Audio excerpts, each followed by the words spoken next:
Halo, selamat malam, Pak.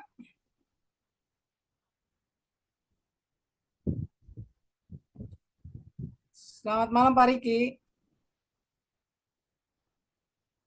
Suara saya kedengaran jelas, Pak?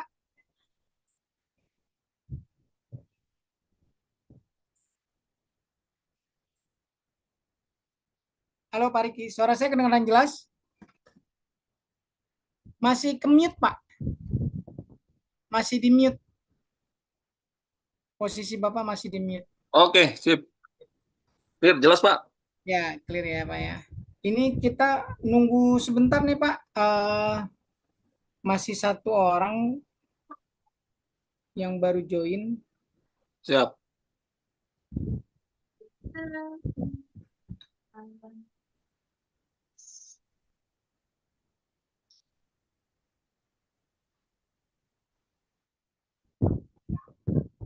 Selamat malam, Pak Reinhardt. Kita nunggu dulu ya, Pak ya. Sebelum mulai, mungkin ada teman-teman yang masih proses loading.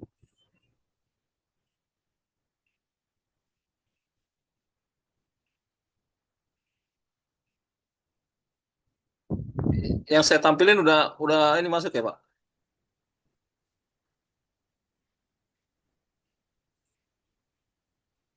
Sudah masuk, Pak.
Kita tunggu kurang lebih 3 menit lagi ya Pak Reinhardt ya.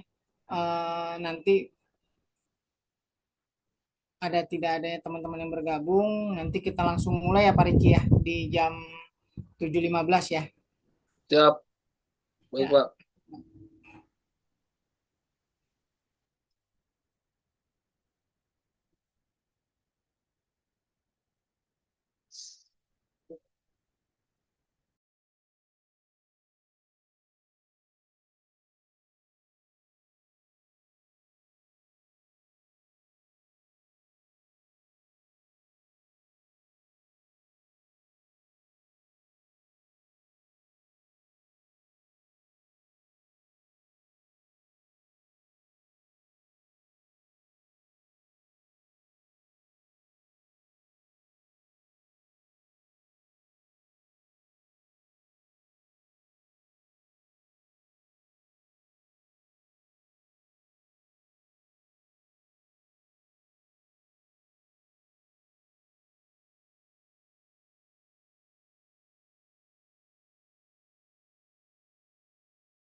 Baik, saya mulai.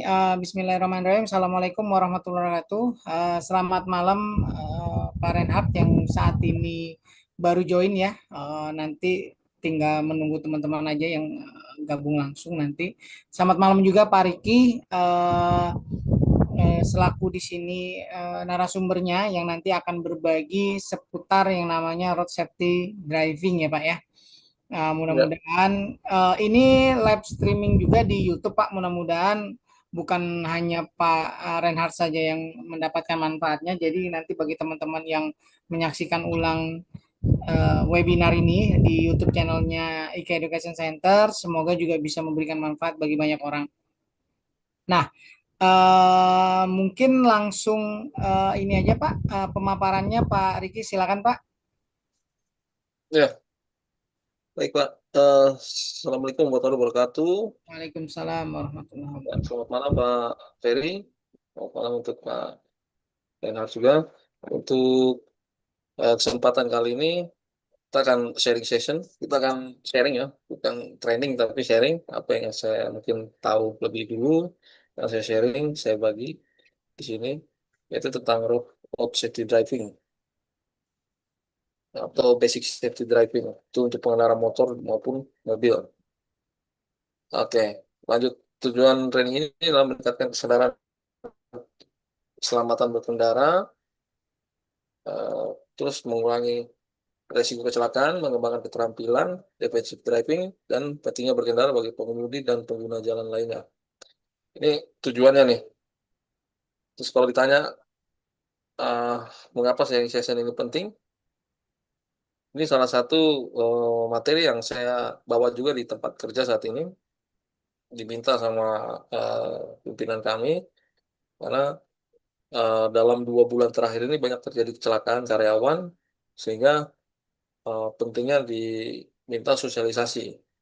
Nah, salah satunya nih, ini data dari Korlantas Polri, dari kepolisian, itu kita lihat aja di 2024 ini banyak yang meninggal dunia tuh 5.511, luka berat juga 6.000, yang paling banyak luka ringan loh, dari tahun ke tahun.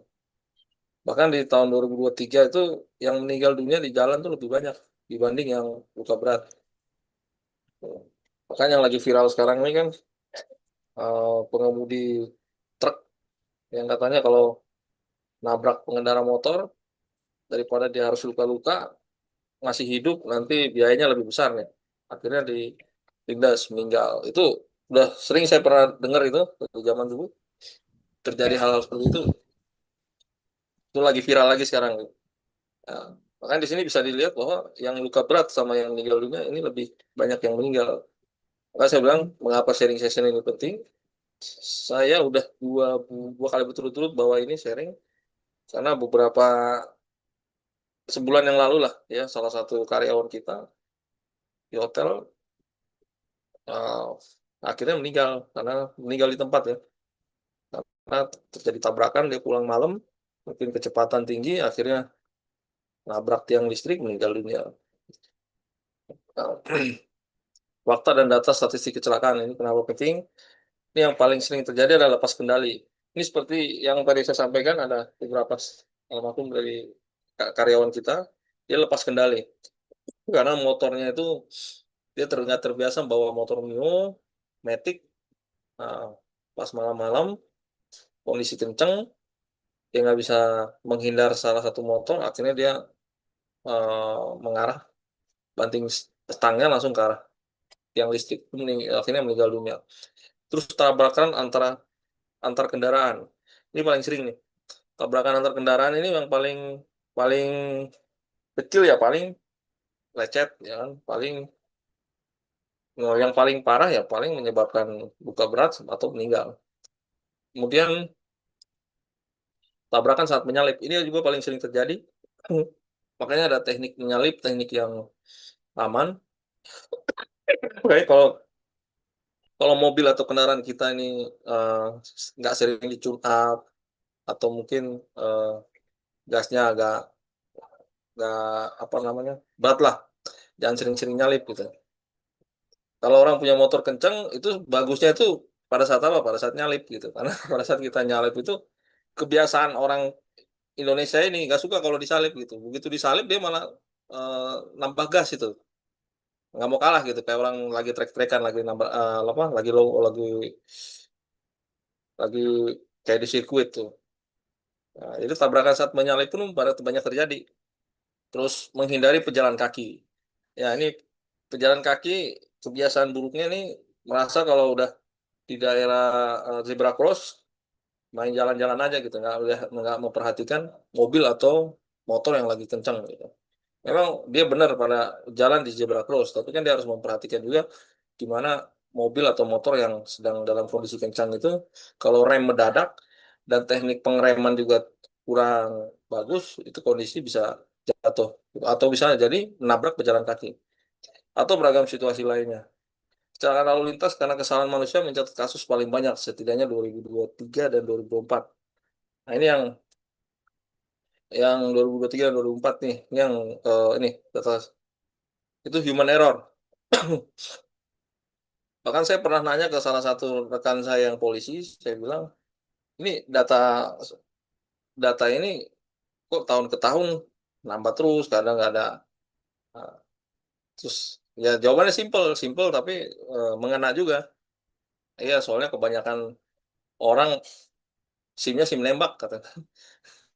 Ya, saya baru aja 2 minggu yang lalu itu kita kolektif ya di area tempat kerja saya itu, kita kolektif di Polres Depok itu minimal 30 30 SIM, kita pembuatan 30 SIM itu cuma 550.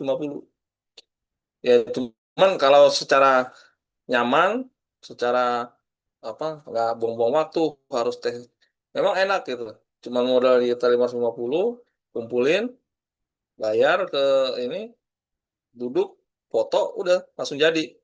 dengan sampai setengah jam. Nah, cuman persoalannya nih, kecelakaan lalu lintas ini kesalahan manusia. Karena kita pada saat bikin SIM nembak itu kita nggak ada ujian, nggak ada juga apa namanya ujian webinar atau ujian online ya tentang rambu-rambu, tentang aturan-aturan di jalan raya itu kita nggak ada. Makanya pentingnya nih kita sharing session seperti ini. Mungkin pada saat kita pembuatan SIM tidak dapat ilmunya, mungkin saat sharing session webinar ini kita bisa dapat. Saya juga waktu membuat SIM itu eh karena itu diwajibkan sama dulu saya di salah satu batubara, perusahaan batubara, mewajibkan kita punya jadi bukan hanya SIM tapi sertifikat mengemudi. Nah, kalau mau benar-benar kita benar-benar mahir tahu safety driving safety skill itu ya kita sertifikat ambil sertifikat mengemudi kan ada jam-jamnya tuh. Nah, di situ saya banyak dapat ilmu malah yang mungkin saya nggak dapat pada saat pembuatan SIM itu saya banyak banyak dapat eh saat membawa motor, mobil tuh dikasih tahu trik-triknya. Nah, ini kerugian material akibat kecelakaan lalu lintas di Indonesia ini tahun 2024 tahun lalu itu banyak ya 2019 ini 254 juta. Nah, 2024 ini berkurang. Nah, cuman trennya ini masih tetap sama. Nah, ini faktor penyebab kecelakaan di darat menurut Menhub ini Menteri Perhubungan kita budaya lalu ini memang kesimpulan daripada data-data dan fakta ini budaya berlalu lintas itu pertama. Terus kompetensi pengemudi, pemahaman regulasi, serta kondisi sarana dan prasarana transportasi yang dapat menjadi beberapa faktor penyebab terjadinya kecelakaan. Selain faktor cuaca ekstrim yang juga seringkali menjadi penyebab kecelakaan. Nah, ini Menteri Perhubungan Budi Karya Sumadi.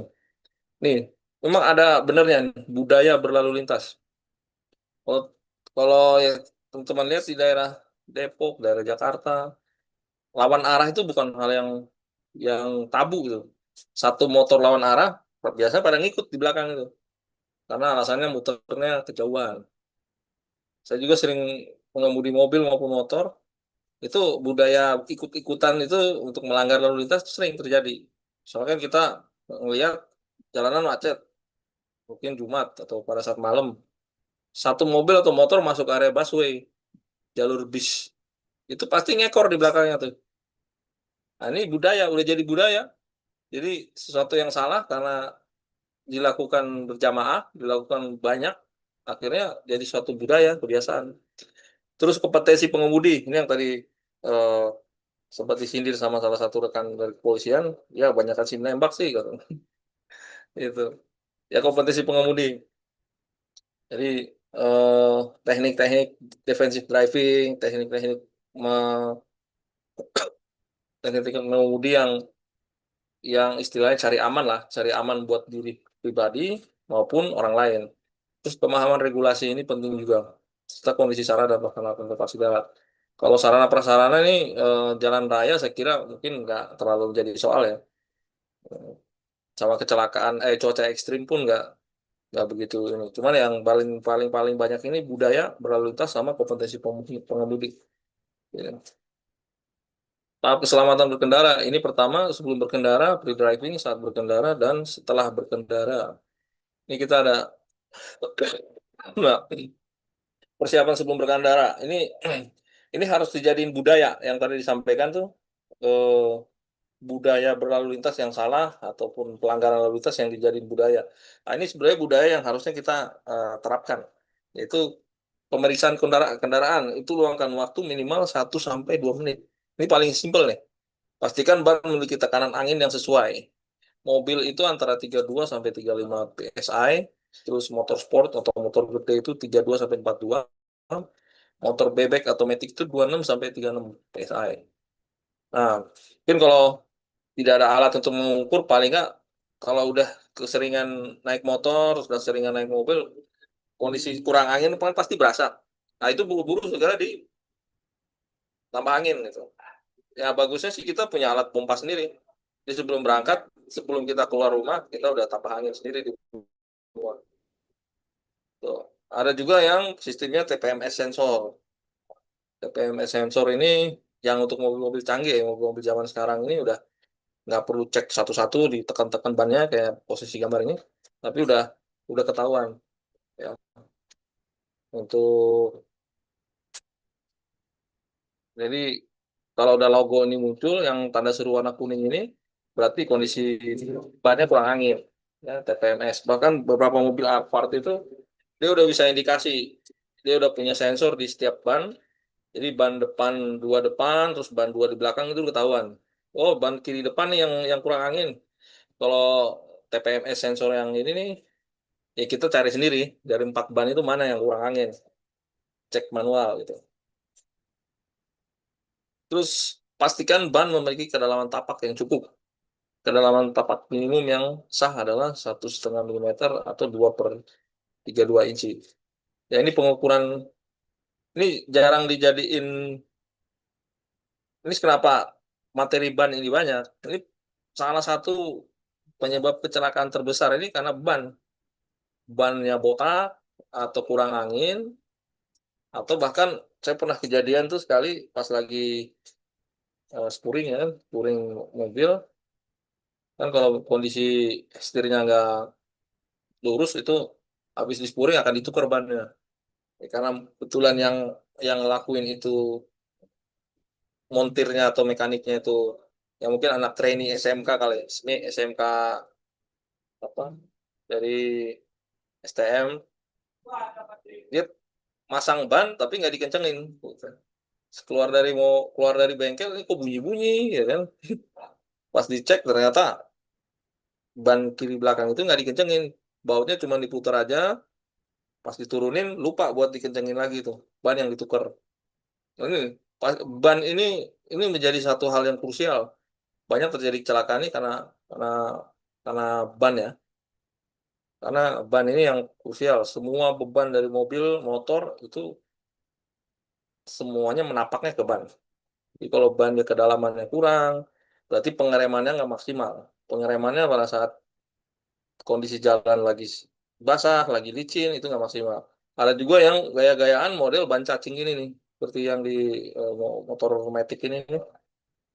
Mungkin secara untuk balap-balapan kenceng nih motornya nih, karena bannya ban tipis kan, dia napak ke jalannya nggak terlalu. Cuman pada saat kondisi pengereman ini nggak stabil motornya nih. Ya. Ini ada beberapa cara tekniknya, ada pengukur kedalaman ini, ada yang pakai koin, ada juga yang pakai eh, nah, itu penulisan kendaraan sebelum berkala. Ini saya pernah juga pakai ini nih.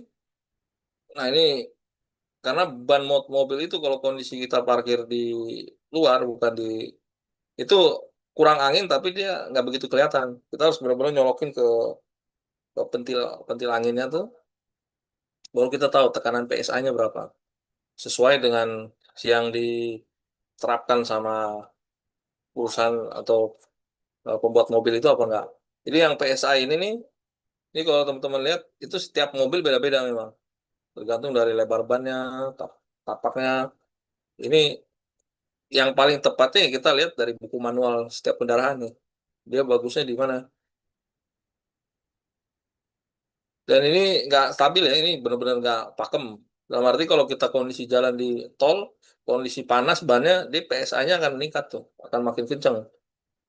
Tapi kalau kita kondisi jalanan basah, jalanan kondisi dingin malam, itu bisa jadi dia berkurang PSI, tekanan pressure-nya. Nah, ini alatnya mungkin murah, di bawah 100.000, tapi untuk keselamatan berkendara ini penting, ya, alat ukur tekanan ban. Terus ini buat teman-teman atau yang mungkin mau beli kendaraan mobil atau mungkin belum sempat bisa beli mobil mau apa namanya ban baru, kita beli ban second aja lah. Ini yang mungkin jarang orang perhatikan nih, bahwa nih ban itu punya usia ya, usia produksi. Di atas 10 tahun itu biasanya udah getas bannya. Dan itu bakal nggak maksimal ya buat daya apa napaknya di jalan itu. Yang ada bisa getas, bisa retak-retak itu ban. Ini misalkan ini 26, berarti ini minggu ke 26. Berarti minggu ke 26, tahun produksinya 19, berarti ini tahun 2019. Ya, kalau yang ini minggu ke 36, tahun produksinya 2012. Ini berarti udah lebih dari 10 tahun. 2022 aja udah 10 tahun. Ke 2025 berarti 13 tahun. Nah, ini udah nggak layak pakai sebenarnya. Itu. Kalau nemuin misalkan beli mobil second terus dicek kode bannya ini, kode produksi bannya lebih dari 10 tahun, ya baiknya langsung segera diganti gitu. Segera diganti ban baru atau ban yang umurnya lebih ini karena itu pengaruh juga. Dia walaupun nih kondisi misalnya kedalaman tapaknya masih cukup, terus kondisi anginnya juga stabil. Tapi kalau kode bannya itu udah lebih dari 10 tahun, itu nggak stabil juga pada saat dikendarain. Nah, sama nih pentingnya juga kita mengetahui dengan uh, ban yang cocok gitu. Kadang-kadang kebanyakan orang kita nih lihat, wah ban tapak ini keren nih buat kayak uh, ban pembalap nih. Padahal kondisi jalanan sirkuit sama jalanan raya itu beda gitu. Jadi kadang orang mikir, ada beberapa teman saya tuh ngeliat alur bannya, wah keren ini, karena buat keren-kerenan aja. Tapi dia nggak lihat bahwa ini alur dibuatnya tapak ban itu ada maknanya, ada artinya gitu. Itu yang harus patut kita pertimbangkan juga dalam pemilihan jenis ban. Terus sebelum berkendara juga kita cek fungsi rem, lampu-lampu utama, lampu sen, rem, klakson dan kaca spion. Ini yang paling penting ini lampu sen dan lampu rem. Kalau rem juga penting, cuman yang bikin orang kadang marah-marah di jalan ini ya lampu sennya kondisi mati, ya kan? Atau lampu remnya dia rem mendadak tiba-tiba dari belakangnya kaget gitu karena lampu remnya nggak nyala. Ini yang harus benar-benar diutamakan ini ya lampu sen sama lampu rem. Karena kita itu memberikan kode ke pengendara di belakang maupun di depan. Kita mau ke mana nih? Mau ngerem atau mau belok kiri, belok kanan. Nah, fungsi rem juga nih, eh, kalau udah ngerasa udah agak pas lagi saat jalan, terus kita coba ngerem mendadak, terus kondisi kok agak los, nah itu jangan dibiarin. Itu tanda-tanda bahwa mungkin tapal remnya tuh udah kondisi agak lengket, atau mungkin kena hujan, kena pasir aja itu bisa bisa nggak pakem itu rem-remnya. Jadi kondisi kalau udah nggak pakem, nah itu buru-buru dicek, disemprot air, dibersihin, ya atau enggak dibawa ke bengkel untuk dibuka, dilakukan pembersihan. Karena rem itu ya sangat krusial. Kita kenceng-kenceng tapi nggak ada remnya, wah salam udah. Jadi lampu-lampu utama, klakson juga penting. Ya, kita untuk memberitahu pengendara lain kondisi keadaan atau mengingatkan pejalan kaki lainnya, dan kaca spion. Kalau kaca spion nih ada beberapa mobil dia pakai sistemnya eh pakai kamera belakang ya. Di ada juga yang sistemnya pakai disambungin ke layar monitor, terus dia pakai pasang kamera belakang itu kayak di eh, Transjakarta tuh. Transjakarta kan orang bilang blind spot. Dia memang ada blind spot, tapi karena dia punya di belakang bis itu dia punya kamera, jadi sebenarnya dibilang nggak blind spot nggak juga karena dia bisa ngelihat pengendara di belakang bis itu melalui kamera CCTV atau kamera belakang mobil tuh. Nah, terus pemilihan helm SNI. Nih, perlengkapan bagi pengendara sepeda motor adalah helm standar nasional Indonesia. Ayat 57, pasal 57 ayat 2. Itu tentang EL aja ya, lintas jalan raya. Ini agak berkembang ya. Dulu itu setahu saya bukan full face. SNI itu model helm yang penting ada kaca, tapi bagian mulutnya tuh nggak bukan full face ya. Half face lah. Half face pun asal dia eh, bahan materialnya itu udah diatur untuk kondisi nggak cepat pecah, itu masuk ke standar SNI. Cuman belajar dari beberapa kejadian, helm half face itu ya masih banyak korban gitu. Walaupun dia pakai tali, cuman kondisi area rahang maupun mulut itu kan pada saat jatuh itu nggak ada yang perlindungan tuh, hanya kaca aja. Jadi di sini SNI yang benar-benar safety ya itu half face seperti helm pembalap ini. Terus setiap orang yang mengemudi sepeda motor penumpang wajib mengenakan helm yang memenuhi standar nasional Indonesia. Orang yang mengemudi sepeda motor tidak mengenakan helm PSNI atau membiarkan penumpang tidak mengenakan helm dipidana dengan kurang 1 bulan atau denda paling banyak 250. Nah, penggunaan pemilihan helm, terus periksa kondisi mesin. Nah, ini terutama pada saat mau jalan jauh nih. Kalau tadi yang pertama ini kan masih jalan dekat pun ya 1-2 menit kita masih masih bisa lah cek lampu-lampu, terus cek apa namanya kondisi ban, kurang angin apa enggak. Ini paling paling lama-lama 5 menit lah. Nah, dan mungkin kondisi dalam dalam ya kita masih dalam kota lah. Nah, cuman kalau udah lebih detail lagi pemeriksaannya, kondisi mesin, radiator, terus kalau motor itu rantai motornya di eh, semprotin chain loop, terus air aki juga, air aki yang masih basah itu ya wajib ditandai, wajib dicek. Karena air aki itu rata-rata 1 atau 2 bulan dia akan berkurang itu. Aki basah ya, kalau aki kering sih nggak low maintenance lah, nggak terlalu butuh banyak perawatan. Begitu juga dengan apa namanya oli power steering kalau di mobil. Beberapa tuh ada yang masih pakai oli power steering, itu harus dicek juga kondisinya. Nah ini bisa lebih lama, itu bisa bisa 10 sampai 15 menit, termasuk cek apa namanya dipstick olinya, olinya udah harus diganti apa enggak, warna olinya udah berubah apa enggak, terus dia berkurang atau tidak itu. Kalau radiator ini kan ada yang pakai air, ada juga yang pakai coolant. Nah, itu sama. Kalau kondisi dia kurang, ya bisa ditambah. Saya pernah nanya sama orang bengkel, Pak, kalau kita nggak ada coolant, tambahin air nggak apa-apa. Nggak apa-apa, Pak. Katanya. Daripada nggak nunggu coolant, nyari toko, terus nggak dapat-dapat, ya nambahin aja air. Yang jelas itu jangan sampai berkurang. Gitu. Tapi nanti nggak dalam waktu dekat harus segera di flash lagi tuh. Terus nah ini konsep dasar safety driving. Safety adalah teknik mengemudi dengan tujuan utama menghindari kecelakaan dan melindungi keselamatan diri dan orang lain. Prinsip utama fokus penuh saat berkendara, patuhi aturan lalu lintas, terus periksa kondisi kendaraan sebelum berkendara. Tadi udah kita bahas. Terus gunakan alat pelindung, helm untuk dan sabuk pengaman untuk mobil. Nah ini paling simpel nih. Gunakan alat pelindung, sabuk pengaman atau helm, terus periksa kondisi ini udah. Ya ini fokus berkendara, fokus penuh saat berkendara dan patuhi aturan lalu lintas. Ini yang tadi disampaikan sama Menhub. Ah, itu budaya berkendara atau budaya berlalu lintas yang kurang sama kompetensi. Nah ini safety driving tujuan utama menghindari kecelakaan dan melindungi keselamatan diri dan orang lain. Jadi kalau kita menerapkan safety driving yang benar-benar itu kalau orang bilang seperti ini, seperti apa namanya, seperti aki-aki lah kalau orang bilang ya. Kalau karena itu benar-benar yang kita dilatih dulu itu kalau di jalan raya, jalan yang banyak kendaraan, itu nggak bisa lebih dari 40 km per jam. Karena ini kita mengutamakan safety driving, mengutamakan keselamatan. Jadi pandangan pun itu nggak boleh kita naruh kalau di beberapa go-kart, grab car, itu kan sering naruh handphone di sini.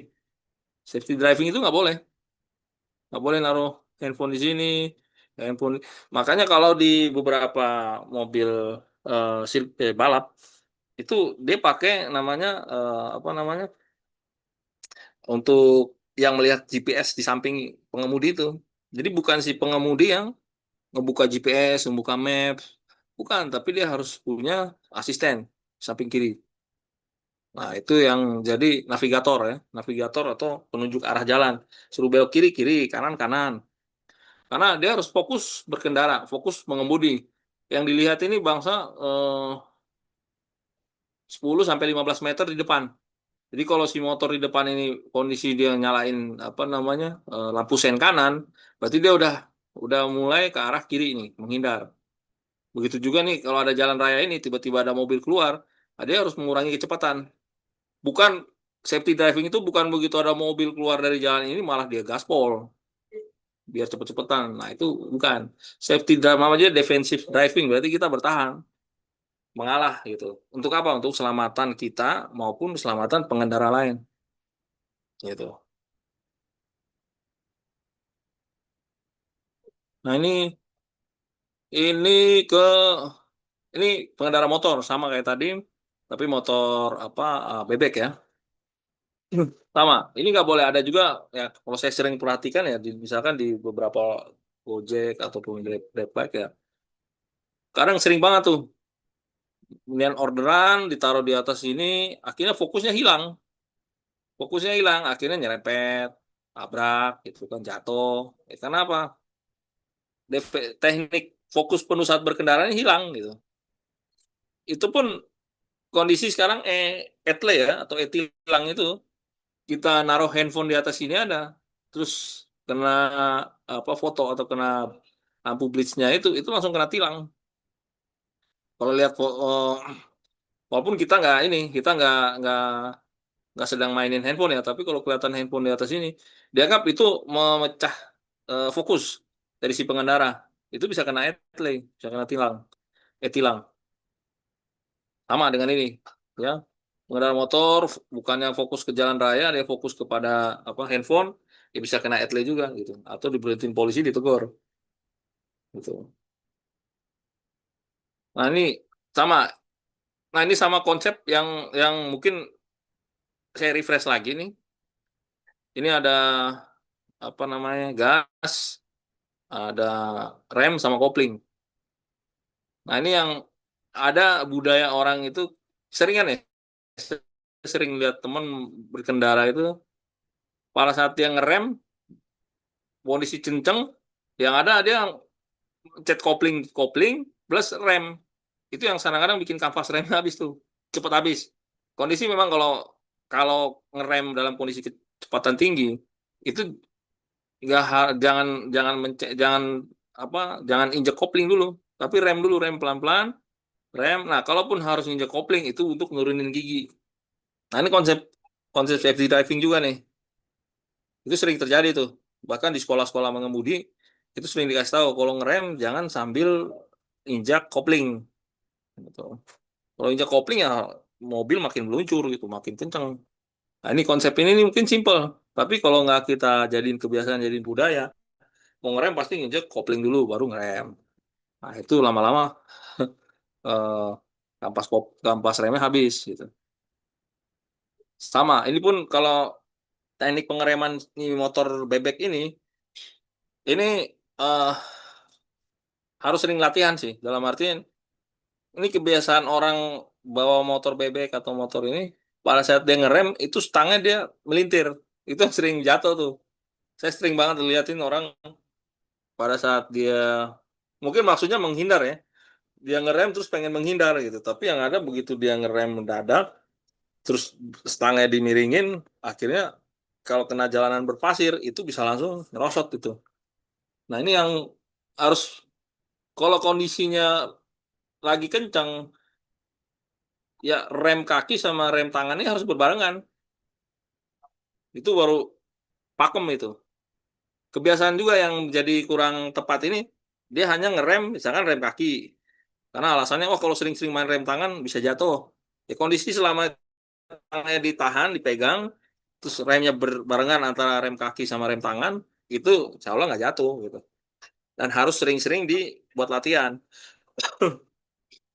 Kondisi jalanan kosong begini, coba aja lari kencang di atas 70, terus ngerem mendadak gitu. Tapi kondisi rem tangan sama rem kakinya barengan. Kondisi tangan ditahan, jadi lurus gitu. Nah kalau udah terbiasa seperti itu, ya kondisi kaget di jalan tiba-tiba ada mobil lewat, terus kita ngerem berbarengan, tangan sama kaki barengan, kondisi tangan ditahan, ya insya Allah nggak jatuh gitu. Sama, ini pun sama nih, motor gede nih. Ini yang sering terjadi, hampir mirip kayak mobil mobil kopling tadi. Pas dia kondisi mau ngerem, koplingnya di apa ditekan, terus baru dia lakukan pengereman. Ini bisa nyerosot juga nih, bisa bisa bisa jalan juga nih. Itu yang bikin kampas kopling habis nih. Kampas rem. Sama, ini kondisinya kalau kopling ini kan selama itu motor dia nggak berhenti atau mobil itu nggak berhenti, berarti dia mesinnya akan hidup terus. Tapi kalau dia udah berhenti sama sekali nggak gerak, nah itu baru kalau koplingnya nggak ditekan, itu baru kondisi mesin mati. Jadi selama masih jalan, ngerem pelan-pelan jalan ya nggak usah jet kopling gitu. Ini teknik simple buat pengendara mobil maupun motor, tapi kadang-kadang salah juga karena jadi kebiasaan. Ini kadang-kadang pengeremannya akhirnya jadi nggak maksimal karena motornya nyelonong, mobilnya kenceng, karena di remes kopling, remnya akhirnya nggak maksimal. Tuh, ini definisi defensive driving. Gaya mengemudi yang bertujuan mengantisipasi bahaya dan mengambil langkah pencegahan untuk menghindari kecelakaan. Mengemudi dengan waspada, selalu siap bereaksi terhadap kondisi jalan dan perilaku pengemudi lain. Ini yang saya sampaikan tadi. Kalau orang benar-benar menjalani defensive driving, itu nggak mungkin dia kenceng-kenceng. Paling kenceng-kenceng dia 40 sampai 50 di jalan raya. Karena itu dia harus ngebaca ini perilaku pengemudi jalan lain. Nih, misalkan eh yang sering saya temuin ibu-ibu bawa motor tiba-tiba nggak ada sen atau sen kanan dia belok kiri. Nah itu kalau orang defensive driving ini dia ngeliat dari perilaku pengemudi, wah ini biasa kalau mak bawa motor nih bahaya nih, tanpa nggak ada angin nggak ada hujan tiba-tiba belok gitu. Nah itu dia udah menghindar dari jauh-jauh hari nggak mendekat gitu. Termasuk misalnya di depan mobil ini ada tulisan belajar mengemudi, hati-hati jaga jarak. Ya kalau itu udah defensive drivingnya dia nggak mungkin tepat di belakang nih mobil. Kalau ini ternyata mobil mobil lagi belajar pengemudi. Ya. Jadi ini benar-benar dia jaga jarak aman nih. Kondisi ada mobil merem mendadak itu dia masih bisa menghindar. Ya, kondisi motor ada yang tiba-tiba motong jalurnya dia masih bisa berhenti. Nah, defensive driving ya seperti itu. Kalau kita menerapkan, saya dulu pernah sempat waktu salah satu trainer defensive driving itu saya bilang, wah ini kalau di Indonesia diterapin defensive driving, apa nggak dikomplain orang? Nah, defensive driving yang benar, begitu dia lampu kuning di lampu merah itu ya, lampu kuning itu udah nggak boleh jalan. Nah, kalau kita balik lagi ke yang tadi Menteri Perhubungan bilang, budaya berlalu lintas yang kurang dari eh, orang-orang kita lah. Kebiasaan kita lampu kuning malah gaspol, ada yang berhenti diklasonin. Nah, itu aja udah udah bertentangan dengan prinsip defensive driving. Kalau lampu kuning mau di luar negeri ataupun di teknik berkendara itu langsung berhenti. Dia berhenti karena sebentar lagi berapa detik lagi akan berubah ke merah. Gitu. Dan untuk persiapan dari eh, mobil atau motor dari jalur lain persiapan untuk lewat. Itu udah agak sulit gitu. Defensive driving itu mungkin di luar negeri akan lebih mudah penerapannya karena lebih banyak orang yang taat. Terus mengemudi dengan waspada, selalu bereaksi terhadap kondisi jalan dan kemudian tadi saya sampaikan ya. Terus prinsip defensive driving, antisipasi. Ini yang pertama, perhatikan situasi kita dan prediksi potensi bahaya. Jadi ini udah kayak cenayang ya. Ya kayak tadi saya bilang, kalau orang seringan di jalan, ya misalnya saya sering lihat tuh, wah ini orang baru belajar mobil nih. Karena dari dia gasnya misalkan nggak full ya, maksudnya kadang-kadang ndut-ndutan lah mobilnya nih. Ini kayak orang baru belajar nih. Nah, tiba-tiba tanjakan mesin mati. Nah, kalau udah kelihatan begitu, udah menjauh gitu. Jadi kita yang disampaikan di sini perhatikan situasi kita dan prediksi potensi bahaya. Kalau kelihatan nih dia baru belajar mengemudi atau misalnya dia kondisi kayak gokar atau ini seringan lihat orderan mulu di handphone, ya hati-hati jangan dekat-dekat juga itu karena bisa jadi dia hilang konsentrasi, hilang fokus, nabrak gitu. Jadi harus bisa kita kita antisipasi. Jadi bukan bukan peramal tapi prediksi potensi bahaya itu atau misalnya eh, anak muda yang sering bawa motor yang kayak tadi ban cacing nih, ya kan? Ini kan itu kan nggak mungkin pelan-pelan ya bawanya, ya kan? Lagi suka trek-trekan, lagi suka apa namanya? Nunjukin lagi cari jati diri lah, pengen nunjukin bahwa dia bisa, ya kan? Itu ya kita menghindar gitu. Wah ini bahaya nih, bisa kesenggol nih, gitu. Jadi terus kedua nih, jaga jarak aman antara kendaraan Anda dan kendaraan di depan. Nanti ada fotonya nih, jarak aman Jarak aman tuh minimal kalau mobil atau motor itu kita masih bisa menghindar untuk mendahului. Jadi jangan terlalu mepet. Kalau mepet, kondisi kita terlalu mepet, misalkan hanya cuma sejengkal doang antara motor kita sama mobil di depan, terus tiba-tiba ada mobil di belakang, kita susah buat keluar kalau mobil di depannya mogok, ya kan? Jadi harus cari 1,5. Nanti ada di sini nih, ada di depan. Nanti sambil kita buka lagi. 1,5, 1,5 meter. Terus kontrol kecepatan, sesuaikan dengan kondisi jalan dan cuaca. Ya, kalau cuaca hujan, jalan licin, ya jangan kencang-kencang. Itu bahaya. Apalagi kondisi jalannya banyak berlubang. Terus yang patut diingat juga nih yang di awal nih. Kalau kita punya bannya ini botak, ya jangan kencang-kencang juga. Atau jangan ngerem mendadak. Itu bahaya tuh. Wassalam gitu. Makanya pentingnya kita sebelum berkendara nih ngecek kondisi kendaraannya kita. Terutama mungkin kalau kita minjem motor orang nih. Sering terjadi juga nih kecelakaan lalu lintas. Motor yang digunakan yang akhirnya terjadi kecelakaan itu bukan motor pribadi gitu. Sama kayak yang tadi saya sebutkan tadi, ada salah satu karyawan di tempat kami itu akhirnya sampai meninggal dunia, itu dia yang gunain motor bukan milik dia, yang lepas kendali, akhirnya dia menghindar motor orang, akhirnya dia nabrak tiang listrik, meninggal di tempat, itu bukan motor milik dia. Jadi dia sendiri eh, nggak terbiasa untuk bawa motor.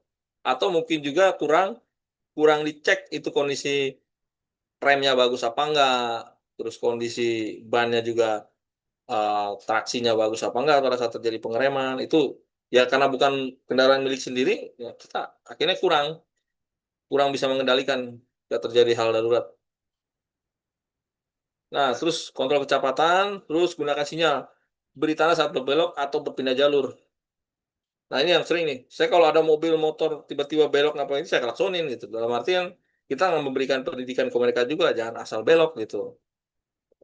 Pakai lampu sen lah, kasih sinyal gitu bahwa saya mau belok kanan. Yang sering sering terjadi itu kalau di jalan tol. Jalan tol itu harusnya kan dia pindah jalur aja, itu harusnya dia lampu sen dulu tuh.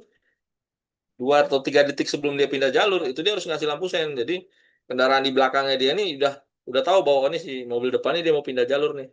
Nah, itu sering banget tuh.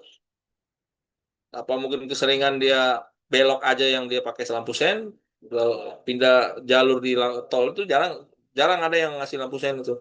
Itu kan ngagetin juga tuh pengendara di belakangnya tuh. Terus hindari gangguan, jangan menggunakan ponsel saat mengemudi. Ini jelas ya, tadi udah saya sebutkan banyak atlet itu kena karena gunain handphone. Perhatikan pengendara lain, pejalan kaki dan rambu-rambu. Lalu siaga. Safety tips untuk pengendara pengemudi mobil, gunakan sabuk pengaman setiap saat.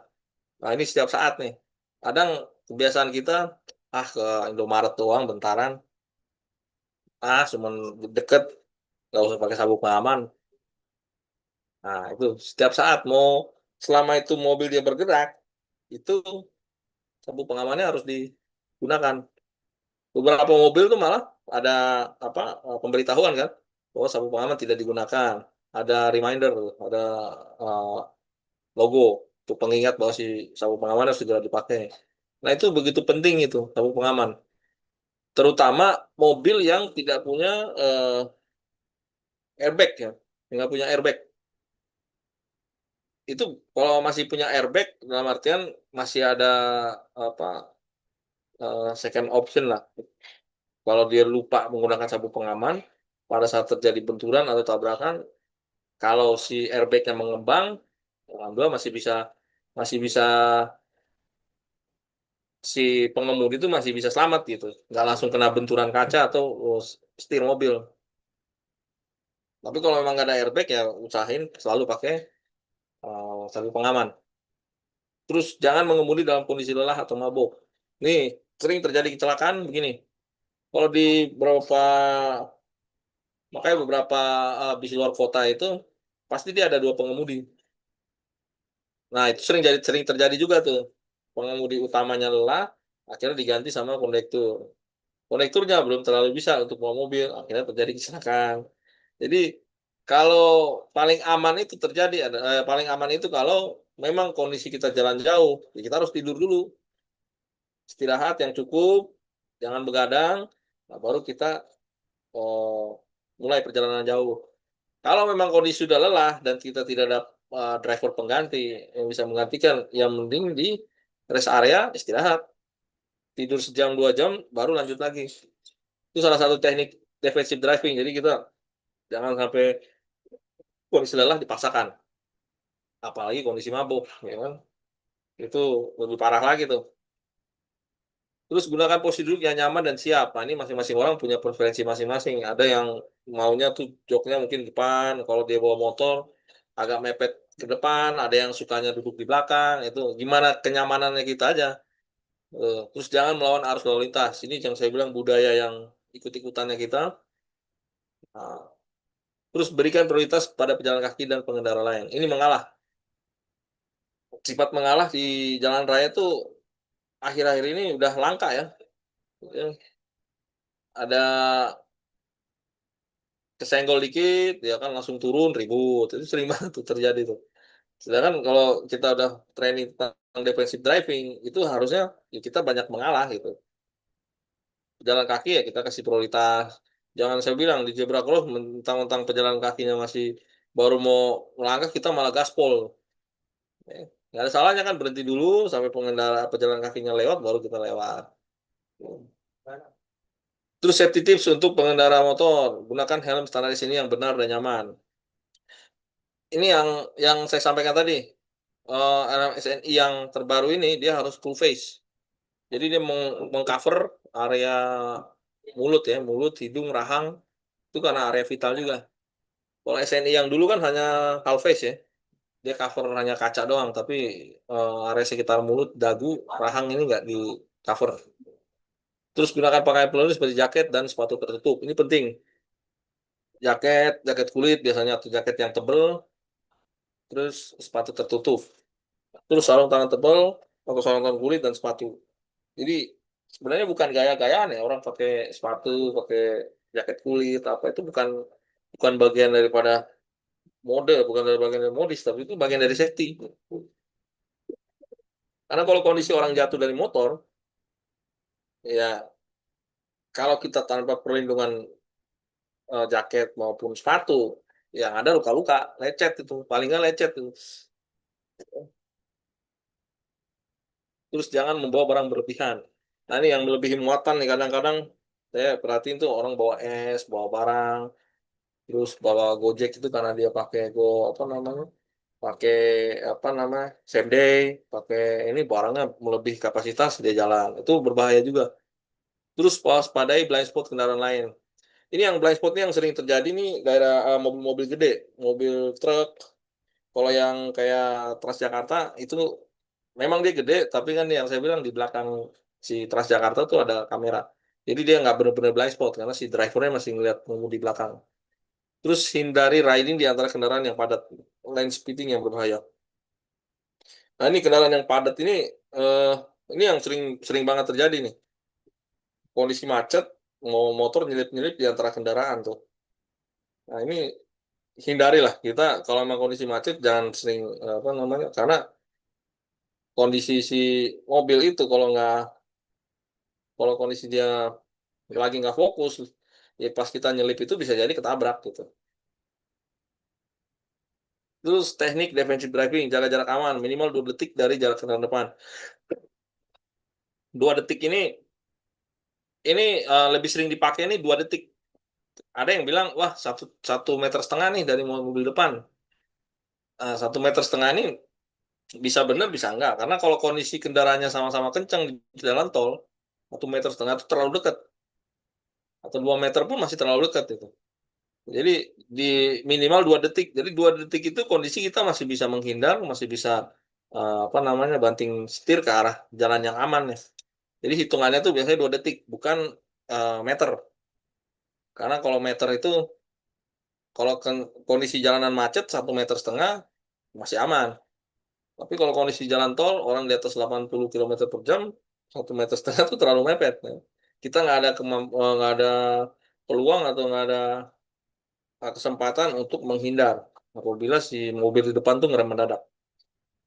Terus ini gunakan kaca spion dengan optimal. Kalau mobil sekarang selain kaca spion dia punya kamera belakang juga ya. Jadi eh, masih masih terbantu lah. Cuman yang paling basic yaitu penggunaan kaca spion. Karena kalau nggak semua mobil kan punya kamera belakang. Ya, kita gunain maksimal aja. Kaca spion kiri kanan maupun kaca spion di atas mobil tuh. Terus berikan sinyal yang jelas. Ini sinyal ini maksudnya bukan hanya lampu sen ya. Misalnya kalau kita kondisi mobil eh, lagi mesinnya bermasalah ya berarti kita minggir terus nyalain lampu hazard. Kalau kondisi mau berbelok ya kita nyalain lampu sen. Bahkan ada yang udah lah nyalain lampu sen, dia udah berhenti agak pelan, malah ngeluarin tangan gitu. Untuk biar si pengendara lain tuh lebih lebih aware gitu bahwa ini si mobil mau belok nih. Ada tambahan dia selain lampu sen ya ngasih tangan gitu bahwa dia mau belok gitu. Hindari agresi saat mengemudi, tailgating atau memotong kendaraan lain. Nah, ini yang saya sampaikan tuh. Di tol itu kadang udah kayak ajang balap-balapan tuh. Satu mobil atau motor nih misalnya di jalan raya kita tailgating tuh, kita potong jalannya. Nah, pasti nggak sabaran tuh. Apalagi motornya misalnya motor kenceng nih. Satria atau mungkin si Eric King. Oh, itu nggak sabaran tuh. Pasti udah diajak, pasti nggak terima tuh dipotong jalurnya tuh. Hindari agresi saat mengemudi gitu. Terus teknik defensive driving riding motor selalu berkendara dengan kecepatan sesuai kondisi. Gunakan posisi berkendara mungkin untuk menghindari dengan cepat ya. Terus antisipasi pergerakan kendaraan lain, jangan lupa cek blind spot dan gunakan sinyal. Hindari riding di titik buta kendaraan. Nih. Em, terus lanjut penanganan situasi darurat. Rem mendadak, teknik rem ganda pada motor. Rem depan dan belakang secara seimbang. Ini tadi udah saya jelasin ya. Harus sering latihan sendiri di area yang tidak ramai. Ini yang saya sampaikan tadi ini kondisi misalkan motor gede dia mau ngerem ya harus dua-duanya berbarengan tuh bersamaan rem tangan sama rem kaki tanpa dia remes kopling tuh tanpa dia apa namanya akan kopling begitu motor udah mau berhenti baru dia remes koplingnya ditekan biar mesinnya nggak mati tuh terus latihan kondisi ngerem mendadak pun sekalipun harus stang motornya harus tegak lurus tuh jangan sampai belok tuh karena itu kondisi selipnya waktu kenceng itu. Ini yang tadi saya sampaikan udah saya jelasin. Rem mendadak gitu harus latihan. Kalau nggak latihan kita takut. Mau ngerem tiba-tiba tuh takut gitu karena takut jatuh atau gimana. Tapi kalau udah kita terbiasa lari kenceng tiba-tiba ngerem berbarengan berhenti, berarti udah udah terbiasa tuh. Hindari panik, ya tetap tenang, cari ruang aman, jangan mendadak mengubah arah. Ini yang saya sampaikan tadi ya. Situasi darurat apapun, kondisi misalnya tiba-tiba ada terjadi tabrakan beruntun di depan entah mobil atau motor barengan ya itu tetap tenang gitu cari ruang aman jangan mendadak mengubah arah gitu yang kadang-kadang orang panikan itu di depan nabrak yang masih jauh dia langsung melintir langsung dia ngubah arah mendadak dari belakang hantem ini yang kadang-kadang kalau kita panikan pas bawa mobil itu susah nerapin defensive driving makanya butuh jam terbang dalam bawa mobil maupun mengendarai mobil atau motor itu harus butuh jam terbang tinggi tuh karena dengan kita terbiasa tenang, anteng, terus apa namanya, kita masih bisa menilai potensi-potensi bahaya itu, insya Allah lebih aman itu, minim terjadi kecelakaan loh. Sama ini, jangan mendadak mengubah arah, ini bahaya juga nih. Terus manuver menghindar, latih manuver menghindar dengan aman. Ini butuh latihan juga nih. Nah, aja sampai sekarang kalau lagi di UI kondisi mobil apa, lagi di jalan yang kosong, kadang saya muter balik, belajar putar balan, putaran apa balancing posisi eh, lari kenceng 70-80 ngerem mendadak terus tiba-tiba menghindar tuh seolah-olah ada kucing seolah-olah ada apa di depan nyebrang orang nyebrang terus menghindar kondisi misalkan dari 40 km per jam 50 60 menghindar itu Kadang pakai trafficun iseng kayak orang latihan motor tuh. Itu memang butuh latihan gitu. Kalau nggak sering latih-latih ya pada saat di jalan raya kagok kita. Terus jika terjadi kecelakaan, prioritas selamatkan diri, bantu korban lain, hubungi layanan darurat. Nah, ini keselamatan adalah prioritas utama saat berkendara. Ini yang patut dicatat ya. Keselamatan adalah prioritas utama saat berkendara. Defensive driving mengurangi risiko kecelakaan. Ini bukan menghilangkan, tapi kita hanya mengurangi. Karena apa? Kehati-hatian, terus kita udah bisa menilai potensi-potensi bahaya, kita memitigasi ya. Wah, ini jangan kenceng-kenceng nih, depan mobil nih, kayaknya baru belajar nih. Nah, itu yang saya sampaikan. Ini mobil belok-belok belok-belok kayaknya lagi ribut nih sama berdua nih kayaknya lagi nggak stabil mobilnya lagi ribut nih. Nah, itu kan menghindar tuh atau misalnya mobil belajar mengemudi ya jangan mepet-mepet dia bisa jadi rem mendadak kita nabrak dari belakang terus selalu disiplin dan taat aturan lalu lintas. Nah ini yang dikatakan Menhub tadi tuh orang kita nih kedisiplinannya kurang terus kompetensi pengemudinya juga kurang. Kompetensi di sini berarti dalam arti teori maupun praktek gitu ya. Karena yang tadi saya sampaikan bahwa kebanyakan orang SIM nembak gitu. Modal duit udah langsung tinggal foto jadi SIM-nya. Tapi ilmu kompetensi dia tentang mengemudi kurang gitu. Terus perhatikan kondisi kendaraan dan kondisi fisik sebelum berkendara. Kendaraan diperhatikan, kondisi fisik kita juga saat sebelum berkendara diperhatikan. Kalau memang kurang sehat, masih mending kita gunakan kendaraan umum atau minta dianterin, disupirin gitu. Nah, ini ada beberapa sharing session yang mungkin saya kira penting juga ya. Ini karena baru kejadian berapa minggu yang lalu. Ini yang sering kita nemuin berita nih pengendara motor contoh kayak di berita nih, pengendara motor tanpa dites tewas laka lantas. Karena keseringan orang sekarang jarang bawa dompet. Jadi gue beberapa kali tuh jarang bawa dompet. Karena ngerasa dengan handphone kita udah aman lah. Apa-apa tinggal QRIS ya kan, apa-apa tinggal ini. Akhirnya nggak ada nggak ada SIM, nggak ada apa namanya eh KTP ya kan nggak ada. Nah, handphonenya juga kondisi misalkan dikunci atau misalkan yang ini nih kendaraan eh, ada seorang anak ditemukan nggak punya apa namanya data diri dia juga nggak tahu rumahnya di mana ya kan. Nah ini salah satu yang mungkin safety tips lah ya yang mungkin penting buat kita ini ada namanya nih ICE card atau in case of emergency card kartu pribadi dalam keadaan darurat ini saya buat juga nih sebenarnya. Jadi ini eh ini harus selalu dikantongin nih. Mau taruh di tas atau taruh di dompet. Kalau itu anak-anak atau ya mungkin bisa jadi kita pakai gelang-gelangan ini nih. Ada nomor telepon orang tua. Jadi kondisi seperti ini nih, ya sekarang polisi mau nemuin di mana, mau hubungin orang tuanya gimana? Dia juga nggak tahu nih alamat rumahnya di mana. Dia juga nggak ngerti gitu, namanya anak kecil. Tapi kalau dia ada gelang dengan nomor telepon orang tuanya begini, atau mungkin yang simpel beginilah, yang murah meriah nih di Shopee nih, begini paling cuma 15.000. Tapi kita siapa yang niat baik buat ngebantu nih jadi terbantu gitu jadi mudah karena dia bisa langsung hubungin nomor telepon di sini.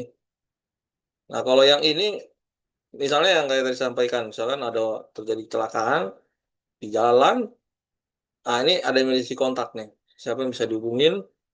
Nah di sini juga ada misalkan dia butuh darah cepat gitu nggak perlu periksa darah lagi tapi oh ini dia eh, B plus nih golongan darahnya. Bahkan ada yang kalau di luar negeri ini kalau dia punya penyakit bawaan itu dia akan ditulis di sini medical power attorney misalkan dia ada penyakit bawaan apa asma atau mungkin GERD atau asam lambung atau mungkin orang sakit ayan atau epilepsi itu kan kondisi dia lagi kambuh gitu kan nggak bisa ngomong gitu. Tapi kalau dia punya emergency card info begini ya siapa yang ngebantu tuh bisa langsung tahu oh dia punya penyakit bawaan nih bukan kesurupan nih misalnya. Udah oh, ditenangin aja jauhin dari air itu gampang. Ini mungkin bagian safety tips juga nih buat teman-teman. Ada alamat rumah. Kalau waktu yang kemarin saya sampaikan itu, kebetulan memang agak cepat penanganannya yang saya bilang ada beberapa karyawan kami yang meninggal itu pas kecelakaan. Itu kebetulan di dalam dompetnya emang ada kartu karyawan ya, kartu karyawan. Jadi dia langsung pas yang nemu itu tukang ojek, yang beberapa yang nongkrong itu malam-malam, dia langsung hubungin, wah ini kayaknya tempat kerjanya dia nih. Kata. Ternyata inisiatif akhirnya ngubungin ke, kebetulan kita kerja di hotel jadi 24 jam kan. Kita teleponin aja, teleponin, udah orang resepsi di hotel tuh nerima panggilan, dicatat, nama yang disebutkan, terus jenis motornya apa, sama dikonfirmasi di grup. Nah, pimpinannya juga bilang sampaikan, iya benar dia baru pulang kerja tadi jam 11 malam. Akhirnya langsung kita menuju ke lokasi kecelakaan. Dan itu karena ada kartu, ya, ada kartu. Tapi itu waktu itu dia ngehubunginnya ke kantor. Nah, kalau teman-teman punya kantor tuh ternyata nggak 24 jam, ya susah juga kan. Makanya yang penting di sini salah satunya kita selain alamat kantor maupun alamat rumah, nomor telepon rumah kalau ada, atau enggak emergency kontak nih, siapa nih, suami atau istri, atau mungkin temen lah yang bisa diandelin lah, yang bisa sewaktu-waktu kita lagi butuh emergency dia bisa cepat, karena mungkin rumahnya dekat atau ke tempat satu kerjaan. Tapi sebelum kita cantumin nomor telepon sama namanya ya pastiin kita sampein juga ke dia, ya kalau ada apa-apa nanti, nah, kalau ada yang hubungin berarti ada keadaan darurat ya, gitu. Ini safety tips lah. Nah, sama safety tips berikutnya nih. Ini ini kursi aman. Ini menurut penelitian ya. Beberapa penelitian nih kalau di bule kan dia di luar negeri nih luar biasa nih. Jadi ada orang-orangan, jadi ada apa? Mobil ditabrak-tabrakin untuk melihat rasio orang yang selamat di kendaraan. Jadi menurut beberapa penelitian itu kursi di belakang sopir dan di tengah-tengah ini biasanya minim benturan yang menyebabkan cedera. Jadi yang warna hijau ini nih, ini di apa bukan berarti dia bakal selamat ya, tapi minim. Dasarnya kalau di bangku depan ini yang warna merah ini mungkin bisa patah tulang atau apa. Nah, mungkin yang di tengah ini pada saat terjadi tabrakan mungkin lecet, ya mungkin celeo gitu kan. Atau mungkin apa dia lebih minim benturan karena dia kalau dilihat kan di misalnya di sini ini kan di depan ini jok kan, jok mobil kan. Nah, beda sama di kursi depan. Kursi depan tuh dashboard lebih keras, kaca lagi kan. Nah, terus kena benturan mobil itu kan jarang mobil benturan dari samping.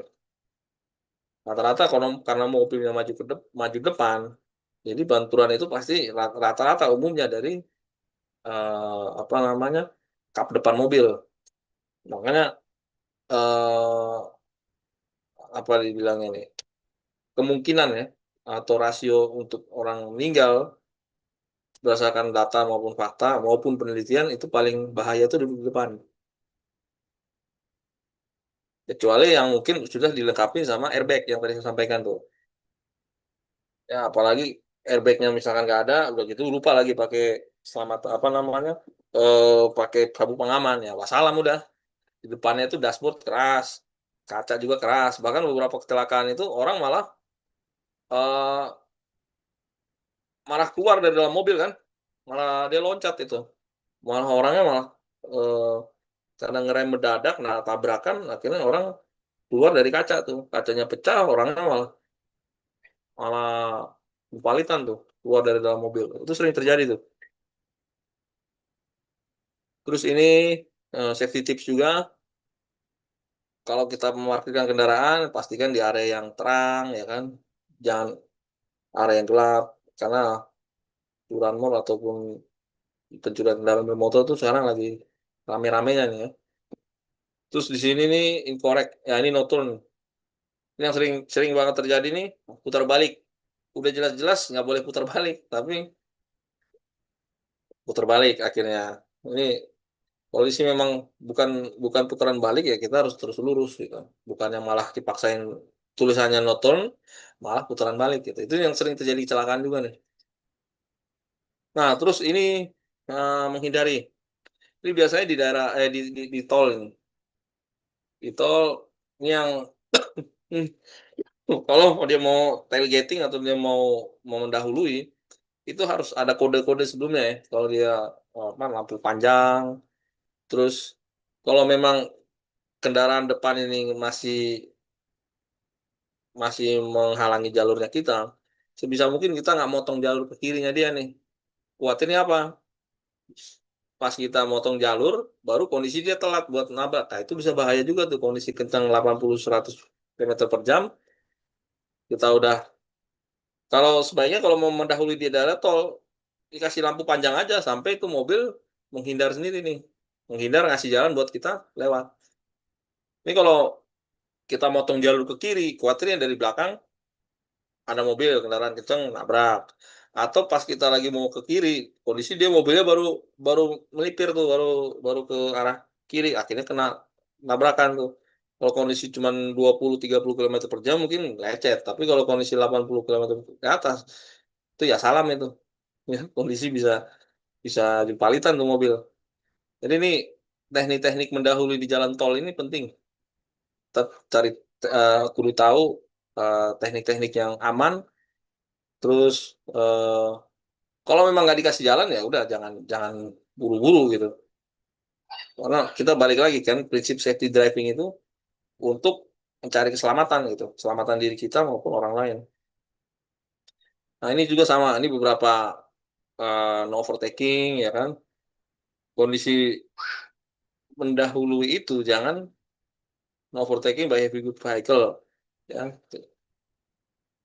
Kalau kita bawa kendaraan gede ya kan itu sebenarnya haram hukumnya tuh saling mendahului itu. Tapi kalau kebiasaan orang kita, apalagi di antar kota ya, antar pulau, jadi Sumatera kiriman barang ini, itu malah kenceng-kencengan itu. Makanya sering terjadi itu kecelakaan truk, lintas motor, lintas mobil, karena dia tidak menghiraukan mengenai safety driving gitu. Kondisi mobil beban berat, terus kondisi dia juga misalkan nggak prima, kondisi mesinnya, itu dia buat mendahului mobil atau motor di depan itu kan pasti udah ngap-ngapan lah istilahnya tuh, udah nggak kuat gitu. Jadi kalau kondisi dia harus lebih banyak panjang sabar tuh kalau dia bawa kendaraan besar tuh. Bukannya dia menentang kendaraan besar malah asal salip kanan, salip kiri gitu. Terus minimum following distance ini 150 mm maksudnya, ya. Jadi 1,5 meter. Ini kalau kondisi di jalan raya ini bukan jalan tol. Nah, if someone is following you too closely, change lane and let the tailgater pass. Ini yang saya sampaikan tadi. Kebiasaan orang kita begitu disalip pasti panasan tuh, ya. Tapi di safety driving ya kita belajar tentang kesabaran nih. Kalaupun dia motong jalur kita ya udah biarin. Mungkin kalau saya bilang ya mungkin dia buru-buru pengen pengen buang air kali, udah biarin aja. Jangan kita malah trek-trekan, malah kita balap-balapan. Jadi kalau ada yang motong jalur terus ngambil alih jalur kita ya biarin aja gitu. Kita ngurangin kecepatan, bukannya malah nambah kecepatan. Nah itu malah bahaya kalau kita trek-trekan berdampingan gitu. Kalau ada mobil dari arah sebaliknya, ya antara dia menghindar nabrak kita atau dia nabrak mobil di depan. Tuh. Yang ada kan malah bahaya tuh. Don't follow too closely. Ya, keep distance 3-4 second between you and the vehicle in front. Nah, ini jaga jarak aman. Hitungannya 3-4 detik untuk bisa manuver, untuk menghindar. Terus sama, keep a distance 3-4 meter between you and the vehicle front. Yang saya sampaikan tadi, jangan terlalu dekat. Kalau di depan yang rem mendadak, ya pasti tabrakan beruntun. Ini sering banget tabrakan beruntun nih. Terus all traffic must exit ini terkait pembacaan rambu-rambu dan kepatuhan. Kan beberapa bulan yang lalu tuh sempat ada tuh pemblokiran area jalur jembatan, terus sama mobil karena nggak salah nih, harusnya lebih cepat nih lewat sini, dia nerobos. Ujungnya ternyata jalanannya belum rampung, akhirnya dia terjun bebas kan dari jembatan. Kenapa? Tidak mengindahkan mengenai rambu-rambu gitu. Tidak mematuhi rambu-rambu yang udah namanya rambu-rambu kan berarti kita tidak dikasih warning kan, dikasih aba-aba lah, jangan lewat sini, harus lewat sini, di depan bahaya, ya udah ikutin aja gitu. Jadi kan orang kita udah jelas dilarang parkir, kita parkir, dilarang satu jalur dibikin 2 jalur lawan arah. Nah ini Nah ini tambahan juga untuk ini biasanya orang yang baru belajar mengemudi ini dia pasti hafal di sini nih. Bang kalau udah sering, jadi posisi roda kanan, roda kiri itu dihafalin tuh. Terus tepi jalan raya kanan 50 cm, tepi jalan ke kiri 50 cm. Ini penting terutama di area jalanan sempit nih. Jalan sempit nih kalau teman-teman punya apa eh, daran ini yang saya bilang harus sering-sering kita latihan nih masuk jalur-jalur sempit. Nih, kalau udah seringan lama di jalan, kebetulan saya juga kan lagi go-kart juga ya.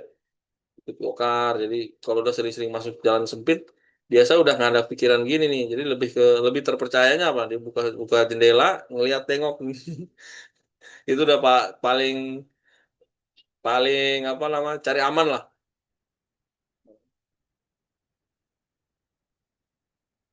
Oh ini balik lagi nih. Ini yang tadi para ahli belum memastikan kursi mana yang paling aman di pesawat. Namun kebanyakan ahli mengatakan bahwa ini safety tips juga lah ya. Di yang dibilang aman tuh yang ini sama konsepnya sama kayak kendaraan tadi tuh. Karena benturan pesawat ataupun pada saat hard landing atau crash itu banyak kan kan area depan. Jadi sebenarnya kondisi kayak di pesawat maupun masinis itu kondisi yang tempat paling berbahaya sebenarnya. Supir pun sama. Karena apa? Dia langsung benturan gitu. Kalau pesawat dia jatuh ya pasti jatuh depan gitu. Jarang nemuin kita kecelakaan pesawat ekornya jatuh duluan tuh jarang. Rata-rata pasti namanya orang landing pasti muka pesawatnya itu yang akan turun duluan. Sama, jadi yang dianggap aman itu rata-rata nih di ekor, di dekat ekor ya atau badan belakang pesawat. Bis, kalau bis ini dianggap yang kurang aman malah di dekat kaca. Apalagi kalau dia kebalik, itu kan potensi orangnya ketindih itu lebih gede tuh. Kalau tuh dia 4 jejer berarti ketindih 4 orang tuh.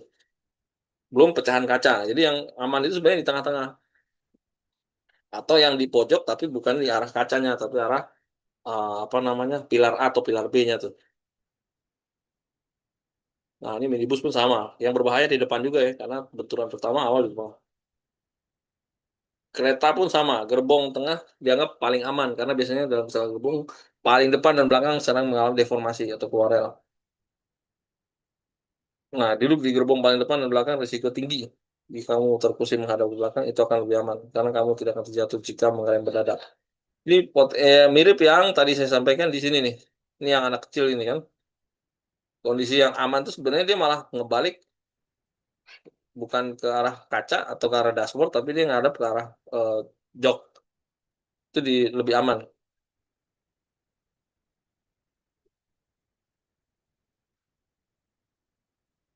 Kereta, terus yang terakhir kursi aman. Di bagian atas dan dek kabin adalah paling aman.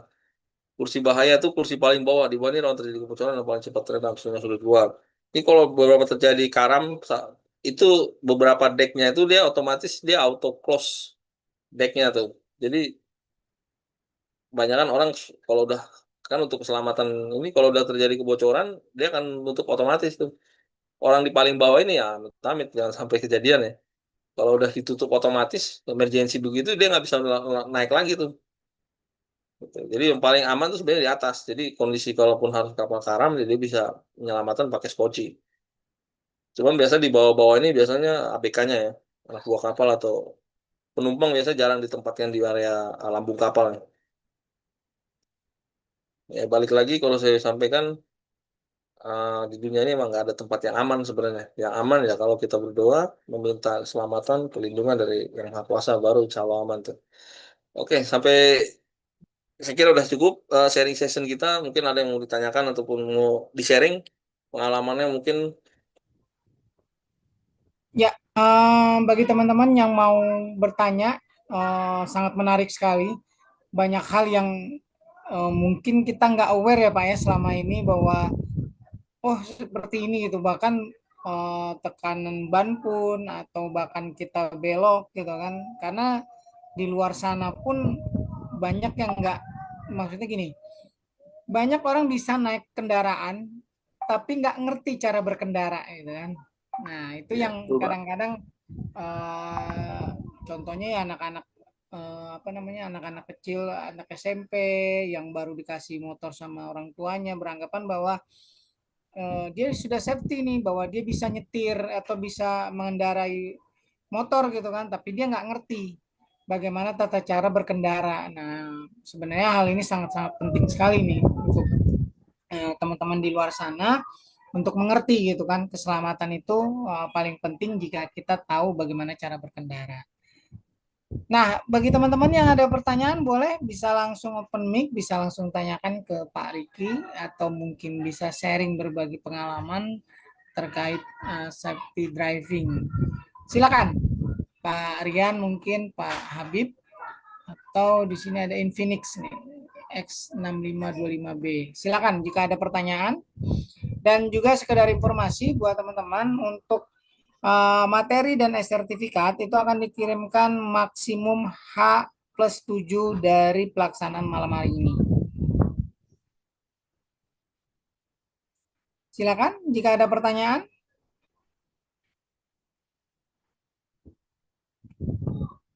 Bisa di kolom chat kalau tidak mau langsung atau bisa open mic langsung bisa bertanya dengan Pak Riki. Silakan.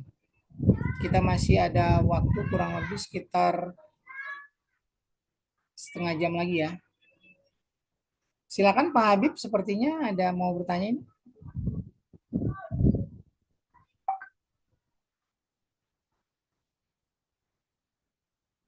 Silakan ada pertanyaan.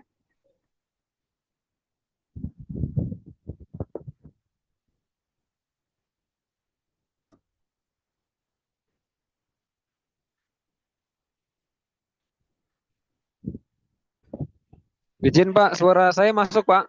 Masuk, masuk Pak, masuk Pak. Silakan Pak. Ya maaf Pak. Iya. Pak Riki izin bertanya. Tadi saya agak sempat keluar masuk juga karena kendala sinyal. Jadi nggak begitu banyak menyimak mengenai driving apa defensive driving ini ya Pak. Jadi itu sebenarnya Ya, sudah ada regulasi dan sudah diimplementasikan atau masih bentuknya konsep berkendara saja ya Pak? Boleh dijelaskan Pak? Terima kasih. ya. Kalau ya ini saya sampaikan, kalau defensive driving ini itu konsep konsep berkendara yang aman. Jadi kalau dibilang regulasi, sebenarnya kalau kita benar-benar eh, mengikuti ujian SIM yang benar ya, bukan yang nembak, itu ada beberapa eh, prinsip defensive driving. Ada ujian-ujian tuh saya pernah ngikut bukan SIM nembak ya.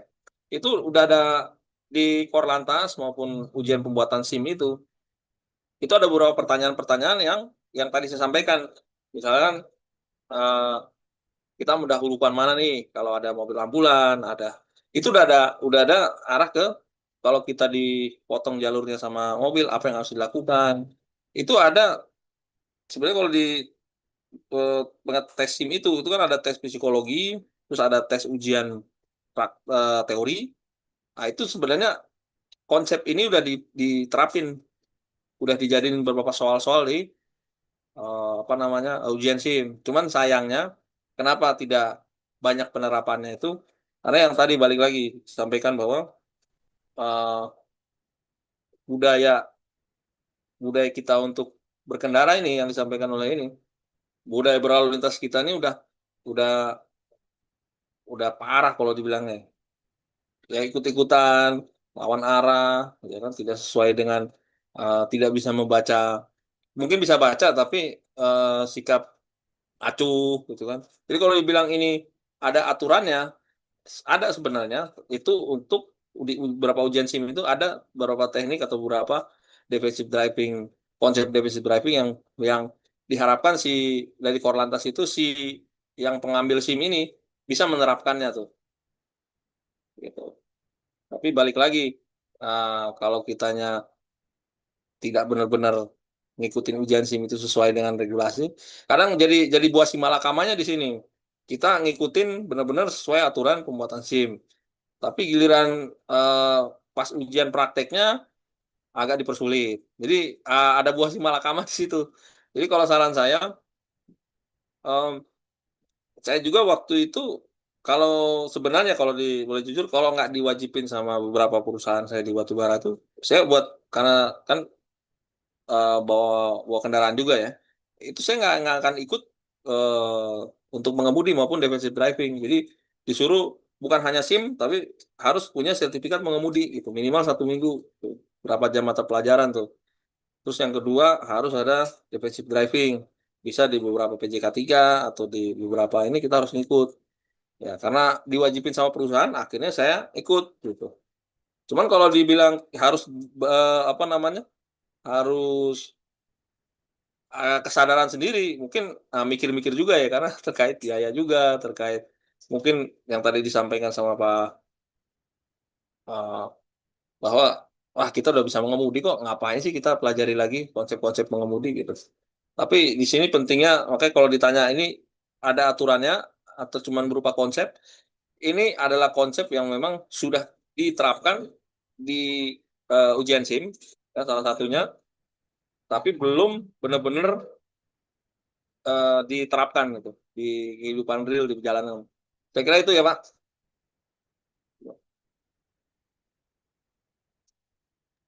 Ya, semoga bisa menjawab ya Pak Habib ya. Silakan buat teman-teman yang lain.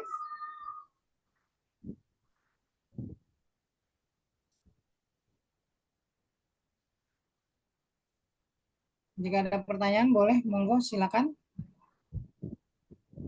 Pak, izin Pak, sambil nunggu yang lain, boleh saya tanya lagi Pak? Ya, silakan Pak. Nah, boleh Pak. Iya, jadi gini Pak, sebetulnya udah lama juga saya menunggu ada webinar-webinar tentang safety driving, karena kebetulan di kami ini memang ada beberapa kali accident eh, dari drivernya gitu kan, ada yang berhenti di tanjakan, kemudian nggak pasang pengaman di bagian ban gitu, kemudian ada ya beberapa kali itu saya lihat kejadian seperti itu. Nah, ada juga kendala di remnya yang blong gitu kan. Artinya sebelum mereka berkendara baiknya kan ada pengecekan seperti yang disampaikan oleh Pak Riki tadi. Nah, kalau boleh Pak ada referensi atau apa semacam instrumen tools untuk pengecekan di awal Pak Riki, boleh diinfo Pak referensinya. Misalnya semacam checklist begitu Pak. Oh ya. Ada Pak. Kebetulan di tempat kami kan ada mobil operasional, ada 8 lah, 8 kendaraan. Itu memang ada checklist ya, checklist yang pre-driving itu. Terus tiap pagi memang lebih seringnya memang kondisi ngecek kalau driver itu dia lebih fokus ke mana? Ke ini lecet apa enggak nih? Karena kan langsung menyangkut ke kalau lecet dan ternyata dia nggak ngeh, pas Ganti. masuk lagi dicek sama shift selanjutnya dianggap dia yang apa namanya? Yang bikin lecet, akhirnya bisa jadi motong gaji itu. Mereka biasanya fokusnya ke kondisi bodi kendaraan. Tapi di situ nanti saya mungkin bisa share melalui Pak Ferry, itu ada beberapa juga pengetesan tentang rem, terus dia ngetes juga tentang lampu-lampu. Yang tadi saya sampaikan di awal nih, itu ada beberapa yang memang jadi pengingat aja bahwa si kayak gini, cek ban, cek kondisi, termasuk lampu belakang, lampu depan, lampu rem, terus kondisi si apa namanya eh, lampu sennya, klakson, itu ada ada beberapa panduan checklist kendaraan dari si driver ini untuk apa namanya sebelum dia pre driving. Kalau memang kondisinya ada beberapa yang nggak terchecklist, ya dia harus ganti kendaraan lain gitu. Karena wah ini kendaraannya masih kondisi misalnya lampu seinnya mati nih atau kondisi lampu lampu utamanya redup nih, nggak bisa keluar malam. Nah itu akan diarahkan untuk dia menggunakan kendaraan atau yang lain. Gitu. Itu ada nanti checklistnya itu akan nanti saya bagi melalui Pak Ferry. Nanti tinggal dimodif aja disesuaikan dengan kondisi. Karena contoh misalnya kalau kebetulan kita di hotel itu kita nggunain mobil listrik yang BYD M6. Jadi ini checklistan seperti ini nih kita nggak ada nih radiator terus apa namanya ini karena memang untuk yang mobil apa namanya listrik kan dia lebih low maintenance ya. Jadi checklistannya sebenarnya nggak terlalu apa nggak terlalu ribet. Nanti saya bilang disesuaikan aja dengan checklistannya itu. Checklist misalkan kalau mobil manual atau mobil matic saya kira lebih lebih banyak checklistannya untuk misalkan ngecek apa namanya air radiator, terus air apa namanya lipstick oli itu akan lebih banyak tuh, termasuk kondisi aki. Nanti dimodif aja lah kalau saya kira. Nanti kita share Ada lagi mungkin bersamaan yang modul ya ditanyakan? Pak Habib ya. Baik, terima kasih Pak Riki, Pak Ferry. Ya, sama-sama Pak. Silakan teman-teman yang lain jika ada pertanyaan.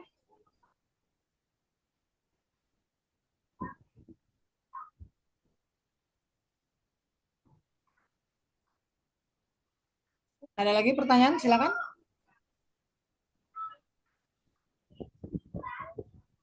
Tidak ada? Pak Riki mungkin ada yang mau disampaikan lagi Pak?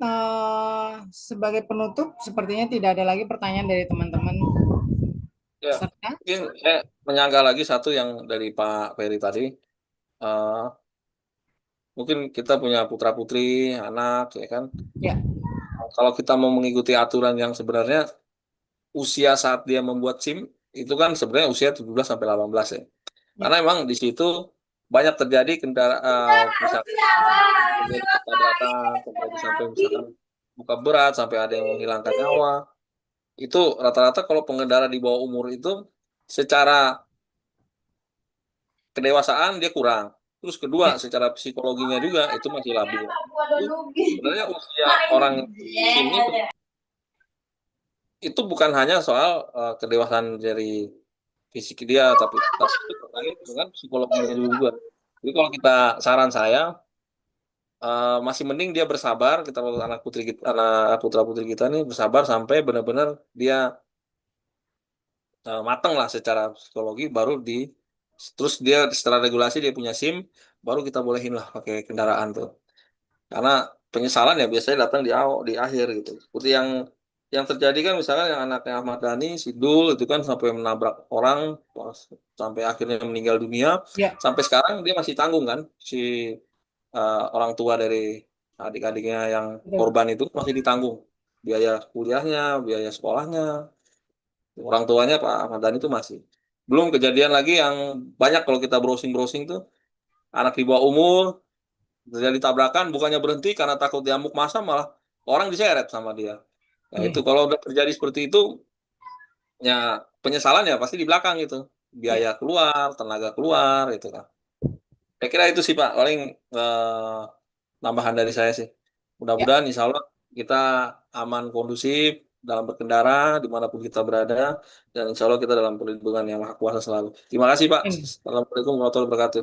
Waalaikumsalam warahmatullahi wabarakatuh. Baik Pak Riki, terima kasih sekali Pak untuk pemaparan malam hari ini. Semoga ini juga bisa bermanfaat bagi teman-teman IK Education Center yang tergabung atau khususnya atau secara umumnya adalah orang-orang yang bisa menyaksikan webinar malam hari ini melalui YouTube channel kita di IK Education Center karena memang eh, banyak di sini adalah orang lebih mengerti bagaimana cara berkendara tapi tidak mengetahui aturan-aturan yang ada di luar sana gitu kan karena persiapan pun juga itu sangat mempengaruhi bagaimana nanti kita di jalan. Nah, terima kasih Pak Rika atas pemaparan pada malam hari ini. Terima kasih juga untuk teman-teman yang sudah bisa hadir untuk bisa mendengarkan pemaparan dari atau sharing dari Pak Riki. Dan perlu saya ingatkan kembali untuk sertifikat modul dan tadi Pak Riki juga akan sharing seputar checklist pengecekan apa aja sih sebelum kendaraan operasional itu bisa berjalan. Nanti kita sharing sama-sama di satu tempat. Nanti teman-teman bisa akses dan itu maksimum H+7 dari acara malam ini. Dan saya mewakili dari tim IK Education Center. Mohon maaf jika ada kekurangan ataupun ada mungkin kata-kata yang kurang berkenan di hati teman-teman. Sampai ketemu di webinar lainnya. Jangan lupa follow untuk semua sosial media kami untuk mendapatkan update-update terbaru seputar edukasi yang ada berhubungannya dengan operasional gedung bertingkat, baik itu safety, K3, engineering, AVAC, dan lain sebagainya. Sekali lagi, terima kasih. Wabillahi taufiq wassalam. Waalaikumsalam warahmatullahi wabarakatuh. Selamat malam, selamat beristirahat. Terima kasih. Terima kasih, Pak. Assalamualaikum.